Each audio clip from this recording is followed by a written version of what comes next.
Good evening, ma'am. Ma'am अखोई हयेंगी market की को निफ्टी की मागी लेवल से कदम चटप याबगी चांसेस लेबा को अदुगा निफ्टी से हयेंग गैप अप तो ओपन तौगद्रा नत्रगा को खोगी फ्लैट तो ओपन तौदुइरा दो ऑप्शन चेन न करी हाइरिबा अदु खोई टेक्निकल एनालिसिस न करी हाइरिबा मैम से खोई पुन्ना यंगमिनसे को मैम अतेनब मतम खितंग लौजगे 7-8 मिनट्स मुक्तंग को निफ्टी 50 द खोगी ऑप्शन चेन एनालिसिस की मतुंग इन लाइसी को मार्केट से मखारोम द कुमनिंग बगी मोंग दे लई करिगिनो हारेगदी सपोर्ट ओरिबो खोगी पुट ऑप्शन साइड ओम द लईरिबो ओपन इंटरेस्ट यामना हाइदि स्ट्रांग ओइदबो को माय 11 खुदिंग मक्ता 1 लाख समता जौदे नरा सिदा 17,800 ता 18,944 नि लईरिसी मखारोम द हाइदरे अदुगा 17,600 ता 84 नि को सो तौर अखोइना ऑप्शन चेन एनालिसिस की मतुंगिना पुट साइड ओम द जेंगो मतमदा यामना मागी सपोर्ट लेवल जे वीक ओइ को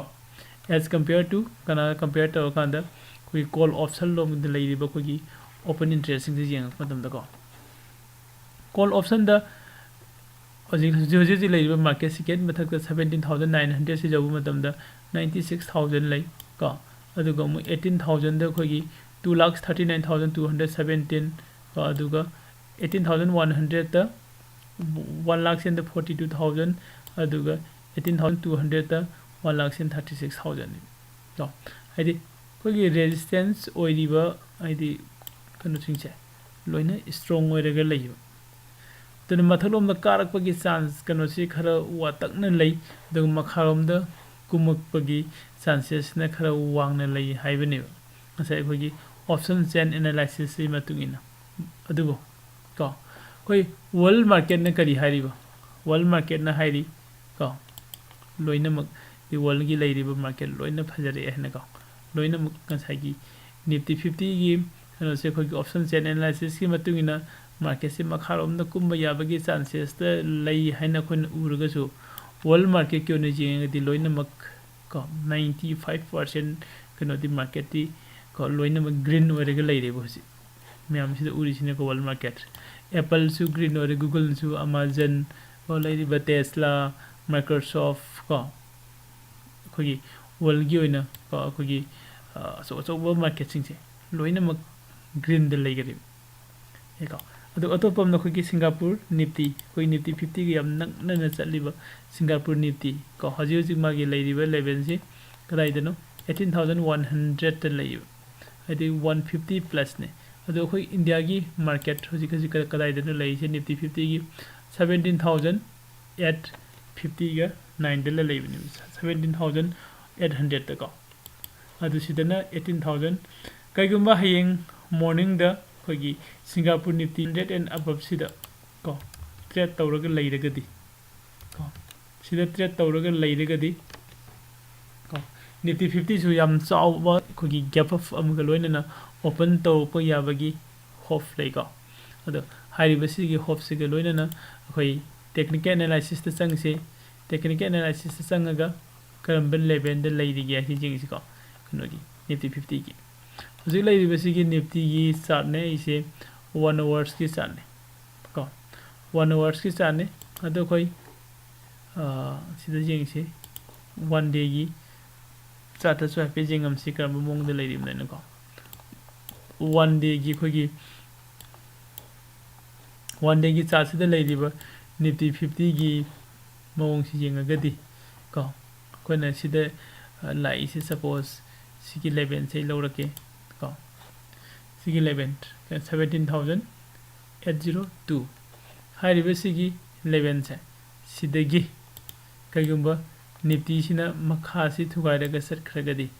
असे कदाइबाव कुमक याबगी चांसेस लेगी हाइबदनि अदि सिगी लेवल सि माना ब्रेकआउट पीरगा लागदि मासे एटलीस्ट को सिबावदि लाप याबगी चांसेस ले 17,400 की सोइबो एको 17,400 से जौसिलागदि सिददि 11 अमम खोगी कितंग support among phangi 17,000 ko 400 masai ko gi sida option chain analysis ta 17,400 kamain tawige 17,400 yam nema mi da kaino 17,458 laiba ko si mamang da 17,596 laidi ko 17,500 ko so I marak sida si ki laidi ba candle green candle si kano sini ko mani jing ai sida 17,000 okay have the means sabchana khoina haiba ngamju su market side khoi sabchana haiba di kanam ta ngamde ko adu sigi level sida ma se magi makharam da hydra ga di sida mai target re or ko yai haiba ne ko nifty 50 gi kaigumba khoina se agi kanu si daily gi time frame da gi 1 hours ki time frame da change tawge ko change tawra matung da khoina yengba jai se kari na ra ga di toine clean tok thoke ma'am aduga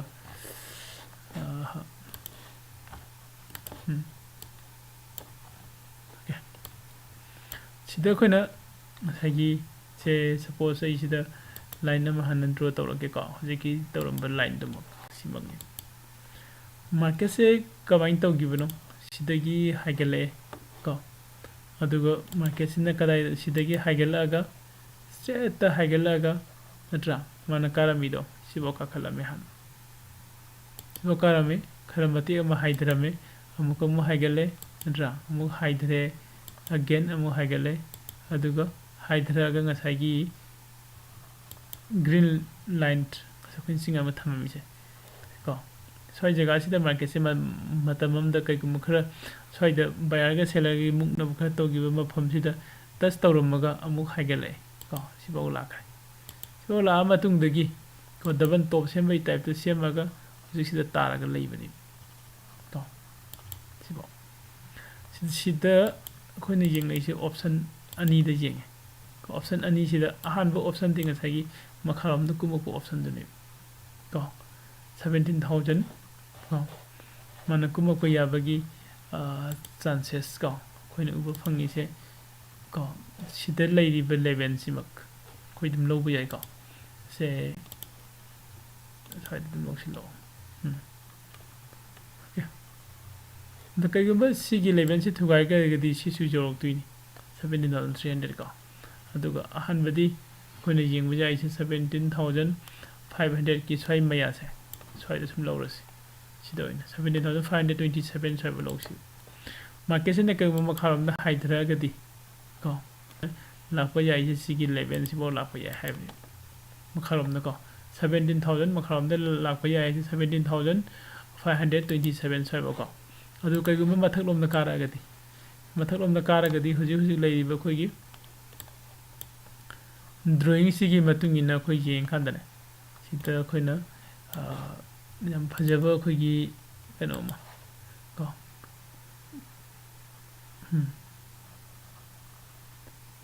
descending triangle nama tabudong tawriba sida to adi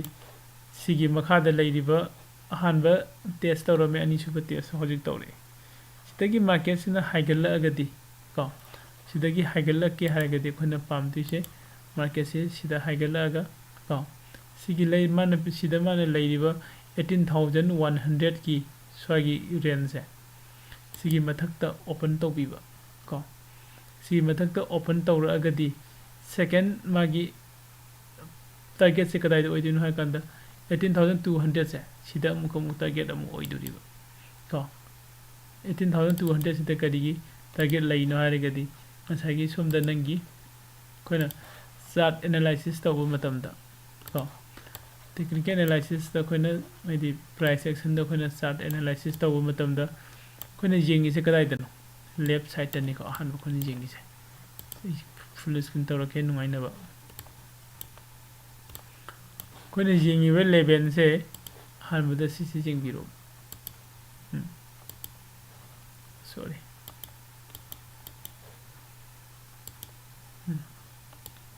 si ta ko sinagi ko ahan ba target oi duini mathalom da ꯀꯩꯒꯨꯝꯕ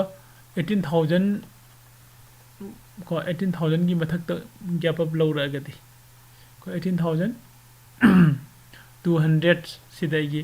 target se lai si 18,200 and 250 se amuk mana breakout pi raga idi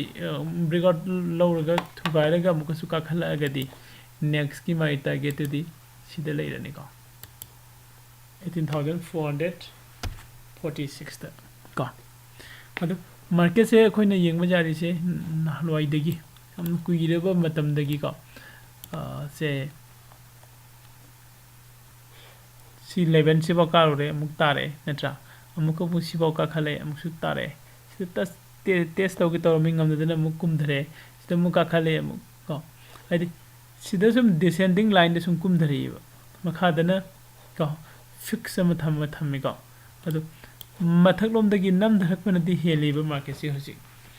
mathak lom dagi nam dharak panadi heli mathak lom dagi nam dharak ba di selling gi seller gi pressure no hojik se market se ne strong oina lakpa market ni ba to adu bo kham khangau dana wall gi market na pura green oirak pa ko sigi jeng luraga di hayeng se khoi market se gap up to open to bagi khudong sap du ne khoi u phangi ko kaigumba gap up to open to ba sida sigi laiba line nahan makai mana thukai ba ngamuda ba sigi line se descending line ma se chingai se sigi line sigi mathak ta ko koi candle se open to biraba open to biraga move se mathak lomna ka khalaga di khoi ahan ba target 18,250 soida khoi ahan ba target oigani ko adu gi matung da mu se suppose sida open tawre ko aduga khoi target se sida ni khalase ko si target se jawre aduga mu ko musi ki target se thugaraga ka khalaga di next ki khoi target si di sigi level sakhi bagi abagi khudong sa basi su andum uba phangi ba market se ko adu market ne kanam ta na kemta hai ngam bina te natra hayengi morning da koi punna jengmina se ko chances ti hayeng se adi market se gap up to open to bo ya bagi chances se yamna wangna lei ko si aine da hajin ba sunna te ko ma'am lairiba khoi technical analysis ki mong aduga world market ki aduga Singapore Nifty gi